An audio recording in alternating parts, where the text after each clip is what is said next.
Hopefully I can do this pretty good. The purpose of me making this video about this wheel, this is the Race Face Aeffect R 29-inch wheel with the 15 by 110 millimeter boost, and it's for my front wheel, obviously. I was searching online just initially and did not see very many videos, or maybe I just saw one, but it may have been a different designation, different than the R30, and so that just makes me want to make a video to show other people that are looking for this wheel by Race Face and go over some of the details. You can tell a lot from their website and get some specific details, but I just think it's cool too, and I always like to see videos, additional videos of what the wheel is like, and what, now that I have it, what I like about it, and I'm excited to see. I mounted my disc from my other front wheel on there, and this is a 29 wheel, and the other one was a 27.5. So I'm kind of making a Frankenstein, a mountain bike where I'm going to be running 29 for the front, and again just stick with a 27.5 plus in the rear. So with that said, what I really like about this is that when I was shopping, because I was looking at an E13 rim wheel that was about $50 more, and it had its own hub too. It looked a little fatter. It was a bigger hub, which you kind of think that bigger better, but I did like that hub, and I do like the brand name E13. I mean, there's positive reviews for that product too as well. But I ended up going with this one because it was $150, so it was or $154 or $155, so it was close to $50 cheaper, lesser expensive, and then it has the direct pull spokes that don't go in and curve, and I think can create a weak spot. These are the straight pull, so it just mounts straight. There's no bend in the spoke, and then it mounts, and then it just makes for better tension, overall better look. This is a pretty neat looking hub in itself. I don't know if you can get the detail. I tried to add as much lighting in here as I could. It's got silver anodized nipples, or stainless nipples, not anodized, but it all looks really, really good. I'm really happy with it. Straight pull design. I mounted my rotor on there, and this fits my 2018 Stumpjumper FSR. It's the carbon edition, or elite, and then it has GX line, Eagle GX, and it has the Guide R brakes and everything lined up. You can really get in hot water very easily by different years of different components, and so it seemed to match up online, and I held my breath till I got it. So yeah, it mounts up great to my fork. I have a Fox 34 fork. It mounts up, it measures right up to my disc brake, the rotor mounted on there perfectly. And so I'm just, satisfied, really happy with that. It does come ready to be tubeless, and it's got this really cool kind of transparent, heavy-duty, see-through rubber, synthetic silicone liner in here that, I think on one of my other wheels I had to cut out some industrial black tape and line that in there, and then I think the other time I had to go and buy some stands. Even though I think the tire was tubeless, I had to go buy stands, tape, and do all that, and it's just an extra headache. And so this comes ready, obviously it says that in the description, but this is truly ready to be tubeless. So and it looks really good. Everything was mounted on there. It may be cooler for just my situation if these were black, the nipples, and this was black, but it's not that big a deal. And so here's what it is, man.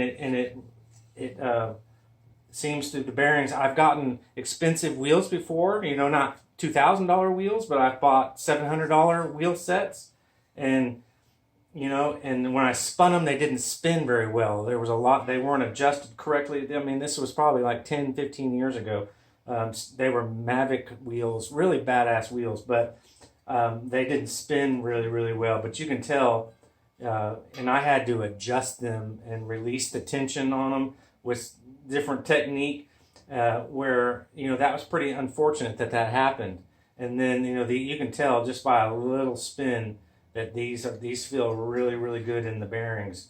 You know, I haven't bought, you know, many sets of wheels, so I can't tell you, you know, that's just a horrible experience that I had, but 99% of the wheels that you buy are, you know, perfect. But, you know, I'm really satisfied with the bearings and how they feel and how they rotate and the resistance of the bearings.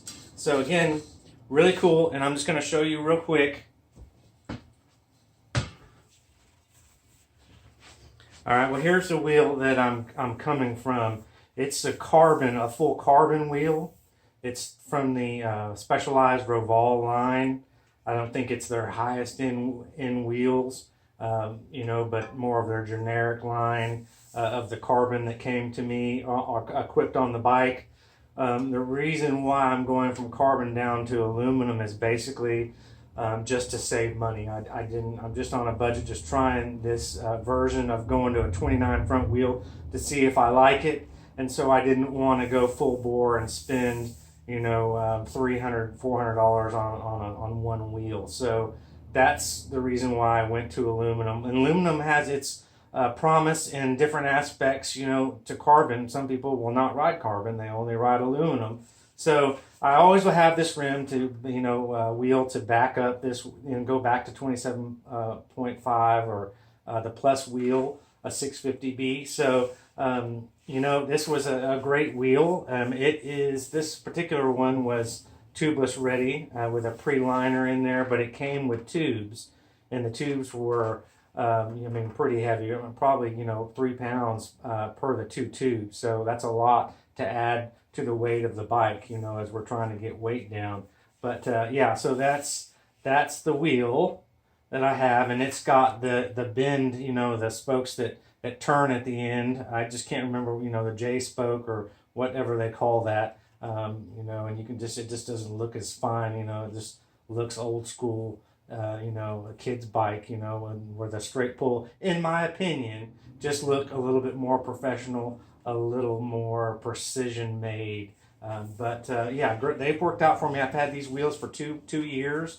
I started out riding a whole lot, and then as I just turned a certain age in the last year, my energy level has just kind of really decreased. So I haven't been riding as much. And then this summer it's 102, 101, 102, 103, 104 degrees, and I just can't, with my age now, just get out and ride and really hit the road and the trails really hard with that heat and humidity. I live in Texas, so it gets pretty brutal here. So yeah, I just wanted to show you what I had, and then maybe show you some up close. I just don't know. Let me see if I turn my light a little bit more closer, if I can show you, because I know it's hard to see details.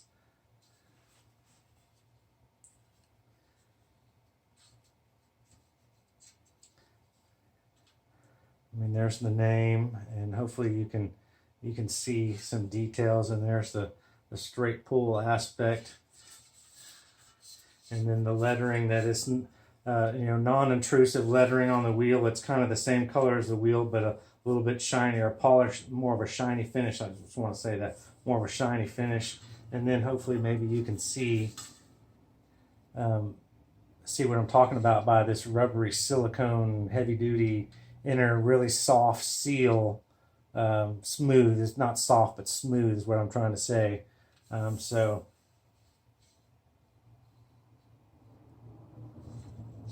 hopefully I can just show you this here. Yeah. All right. I'm going to weigh this wheel. This is the wheel that came on my 2000 early 2018 Stumpjumper FSR Expert model with the carbon frame, carbon wheels. These are the 27.5B, and then they were the plus size tires. So the front was a 3.0 and the rear was a 2.8. So this is a 40 millimeter inner diameter, and so we're going to weigh this wheel and compare it to, this was the front wheel, and then I'm going to compare it to the wheel that I bought, because I'm going up from 27.5 to 29 for the front, even though I'm running a 27.5 in the rear. I'm going to go 29-inch front wheel. So this one is 2 pounds, 2.05, and I'll convert those grams and any other important measurements. So there we have that. I'm just going to speed this along.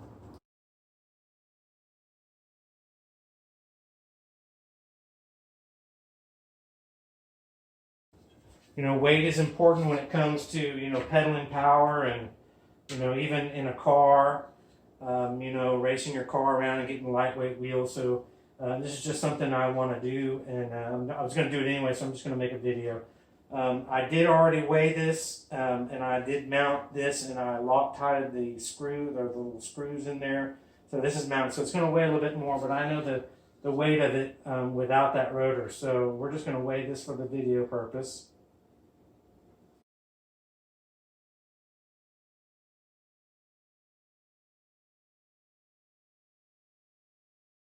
A great value wheel that came with the hub, and it seems to be an excellent wheel. So there's that. I purchased a Specialized brand because it was on sale for $49, 29-inch, and you know, some of the other tires were $70, $80, $90.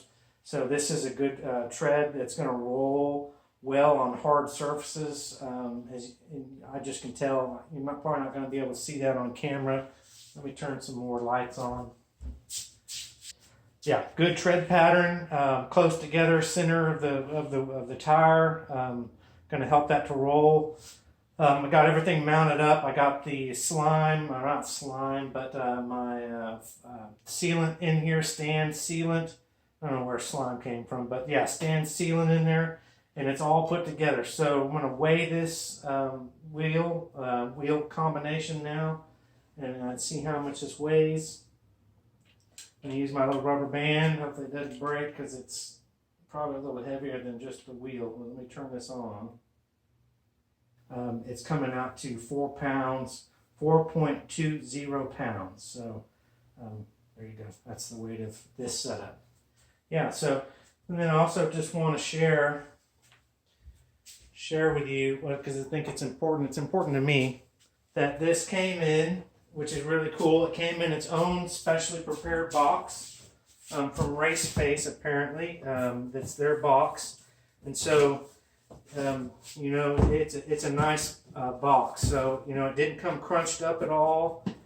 And if you look in here, it's really nicely done. It had a lot of packing specific. They had the wheel inserted in here, so it floated in the center. It wasn't going to be harmed, and then the wheel was actually, you know, into this soft cover that came in there. So that was nice. And then obviously it had a bottom one here where the wheel sat in the center of the box. So if it did take any abuse, the wheel would have been safe. It wouldn't have been crushed. So really first class. I'm really happy with that. You know, some of my products come in and they're crushed and they're squashed. They don't necessarily get damaged, but it's really good to see, you know, a company take a little bit more effort, you know, and make something, you know, that has a little handle on it. Just make something that's, you know, a little bit more first class and protecting of their product. So, yeah, other than that, I guess this is the end of my video. If you've liked what I've talked about and found this entertaining, you know, like and subscribe. I mostly do car things, so you know, here and there when I update things on my mountain bike, I do try to make videos, and again, just to make a video to show this is a pretty cool product, and I'm pretty happy with it, because I do get a lot of products and I'm not happy with them. It's not that I'm happy with everything I get, You know, I order things and I'm really disappointed. But obviously with this one, I'm pretty happy, and I've mounted on the bike, and the tire combination, it rolls good, and that's all I can ask for. So again, have a good night, good day, and I'll catch you on the next video. Just again, to wrap up this video real quick, I want to put my wheels there against the white wall and just shoot a picture and get it nice up and down straight, and then show you the difference, because the difference between the 27.5 wheel and the 29-inch wheel and the 29-inch tire that I got with a little smaller profile side wall to it, and versus the 2.5-inch tire that's a little bit more of a fat tire. Not quite, you know, as fat as a 2.8 or a 3.0, but it's definitely more air volume. So this just helps you to see, you know, the little bit of a difference in height on the front tire and versus the rear tire. So hope that helps. And yep.